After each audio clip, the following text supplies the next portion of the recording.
Hey everyone, you are listening to Amanda, and we are going to be making a wonderful homebrew. Well, we hope it's wonderful. We'll see how it all turns out. We're going to be making a homebrew today, and I wanted to give a quick shout out to our local brewing suppliers, Maine Brewing Supply. So I'm standing here with Kyle, and he's going to tell you a little bit more about themselves because I so eloquently started us out. Hey there, this is Kyle from Maine Brewing Supply. We're at 542 Forest Avenue, Portland, Maine, right next to the Great Lost Bear.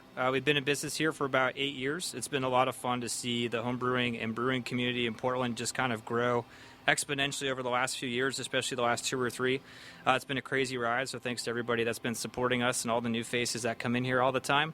We're open Wednesday through Sunday, funky hours that you can check out at brewbrewbrew.com. That's brew 3 times. That's our website there. Or check us out on the Faceman face page, Instagram, Twitter, all that fun stuff. But we love seeing new people, love talking with homebrewers and everybody else. So glad to be part of this today and hope the homebrew batch turns out awesome.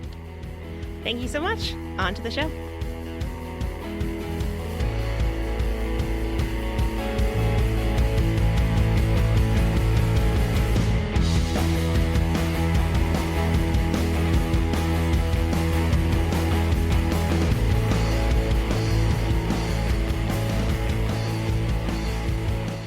Amanda here. Welcome to the last episode of our beer ingredient series. We are going to be making beer today, but not just any beer. We are adding a special ingredient or two. Luckily, I have great friends who allowed us to go into their home and make a crazy batch of beer and share it with all of you. We tried our best to make this process as audio friendly as possible, but really you're going to have to watch our videos to see all that happened. Head over to our YouTube channel, greatbeeradventure.com/YouTube, to see more. If you want to see us doing some of these amazing things live, hop on a Periscope and follow us. Check out the show notes at greatbeeradventure.com/010 to learn what Periscope is. This process is going to take us a while, so let's get started. Off to Matt's house.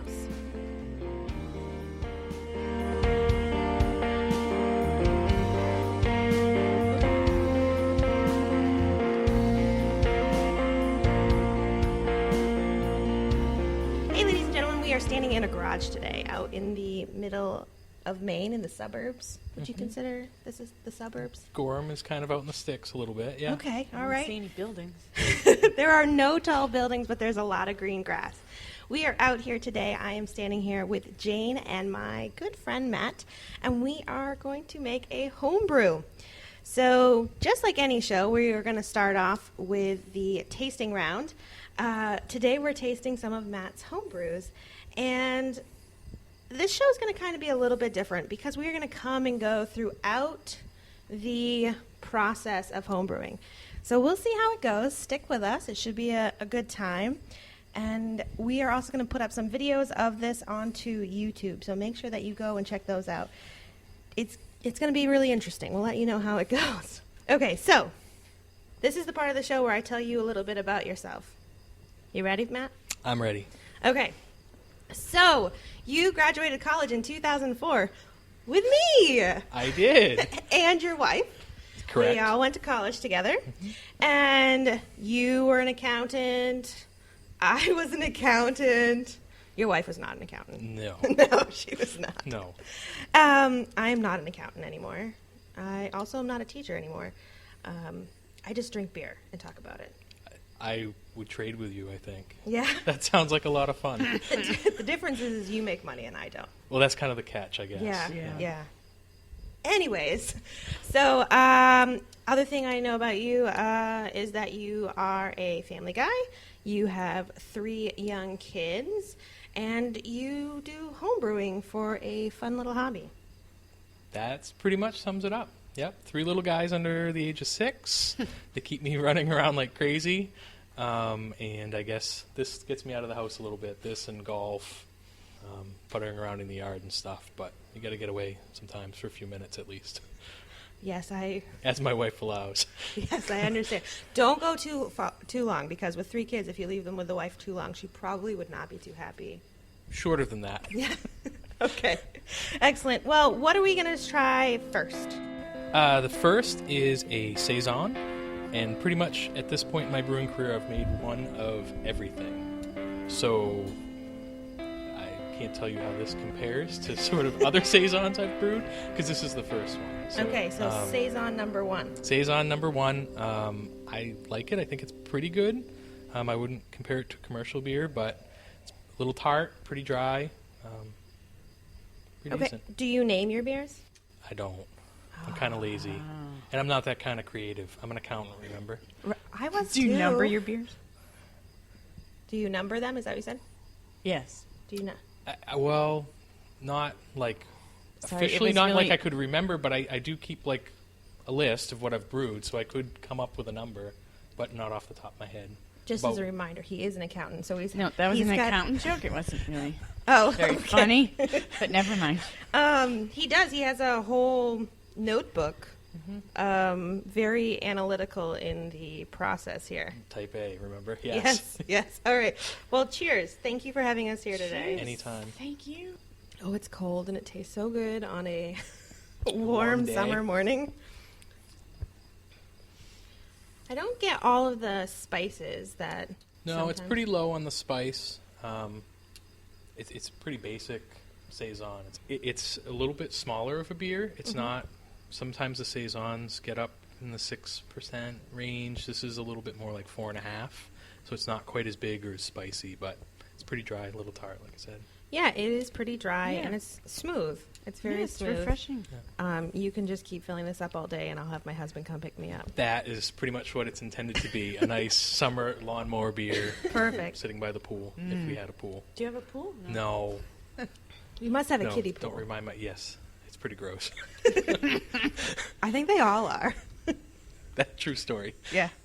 Okay, so what is the next beer we're going to try? We're moving through this a little quickly, folks, because we do have a pot of water that is starting to boil. So we are moving through. That's the milk stout, and this is a Hefeweizen. If I don't know which one you'd prefer to go. Probably should go Probably the Hefe first. Yeah. Right. We're trying as mightily as we can to get you some sound effects here, folks. We are drinking out of solo cups today, as you know you do in the garage. They are not red though. Green. I have read, but I figured Green are more festive. They say grass, I guess. I don't know. summer Summer grass. Summer grass. Okay, I'm sold. All right. So this is a Hefeweizen, a hef, depending on what you prefer to say. There's a fruitiness in the. Lots of Hefes have like a clove or banana flavor and aroma. I haven't noticed it so much early on, but this one's been sitting in the refrigerator for a little while now, so it might be changing a little bit. Yeah, there's a malty sweet fruity smell to it. Just what I would think. Jane concurs. It's similar in that it's pretty light, kind of a summery beer, pretty dry, but there's wheat too, so you can pick Yeah. up on that a little bit. Yeah. You do. And it's usually a pretty yeast-forward beer. You're picking up a lot of the yeast flavors. Mm-hmm. Yeah, I think that, just trying to compare them, that one's definitely has a bigger mouthfeel. Yep. Yeah, that wheat. It's comes a bigger through. beer too. Yes. Very, very nice. My husband and I did some home brewing, and we always had that typical home brew flavor that comes out sometimes. And Really? What's that? it's A lot of people say that the beers brewed with extract have extract twang. I guess twang. is the homebrewers terminology. I guess I haven't picked up on that as much. One thing that might all grain batches tend to ferment out a little bit more, where the extract, depending on how old it is, how fresh, won't get to quite as low of a final gravity. So it might be a little bit of that sort of leftover extract, I guess, where it's not fermenting out quite as dry. Yes, and we did brew with extract, and we have not brewed for like 5 years. So it's been a while. It's been a minute. Or two, yeah.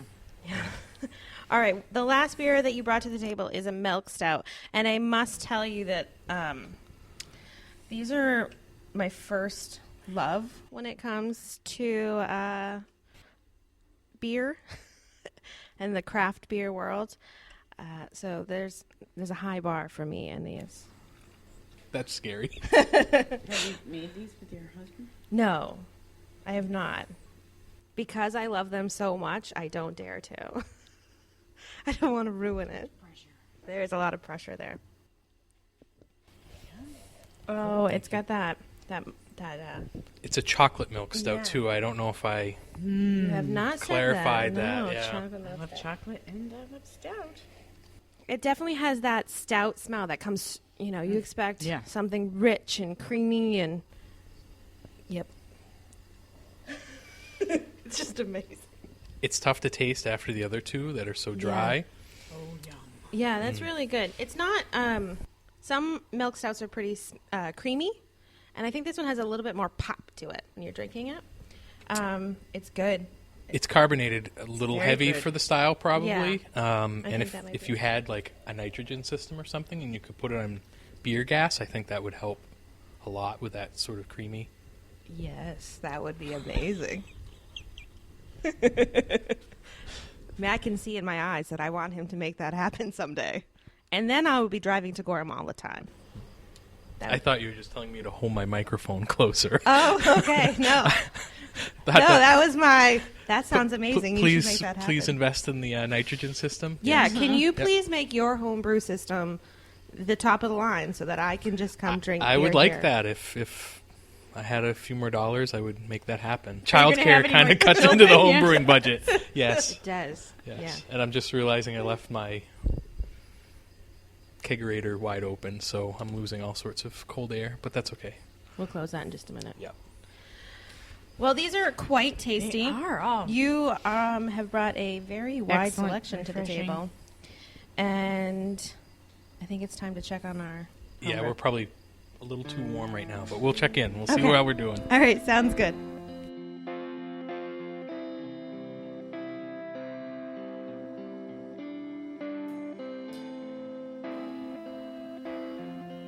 For our second round, we take an in-depth look at homebrewing by actually homebrewing. We threw a little bit of a curveball at Matt and informed him, after he agreed to be on the show, that we would like to use salt water. And not just any salt water, but salt water that I went to the ocean and grabbed.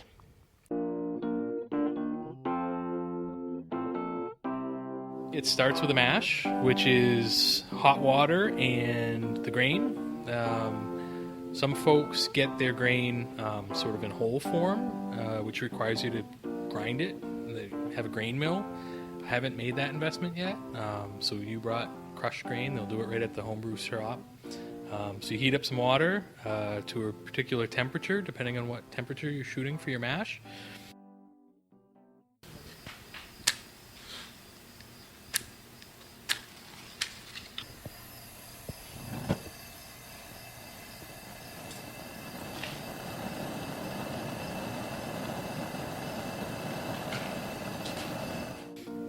Mix your water with your grain.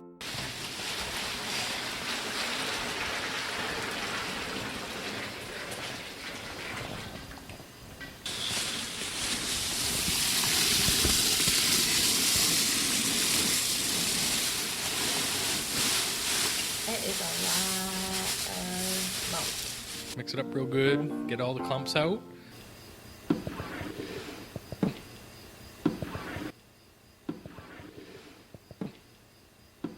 Sometimes Jack loves helping me. My oldest son, and he's going to be 6 in a few weeks. And one thing you have to be careful of is that little screen there. It's just on by like a little one of the screw down clamps, and he has knocked that off before while trying to help me stir. He calls it squishy stuff. He loves working with the squishy stuff, and trying to get that reconnected without burning yourself terribly is not much fun. I wouldn't think so. Yeah. I think that teaching kids about beer in a respectful way when they're young is really good, so then they don't end up like in college drinking lots of really crappy beer.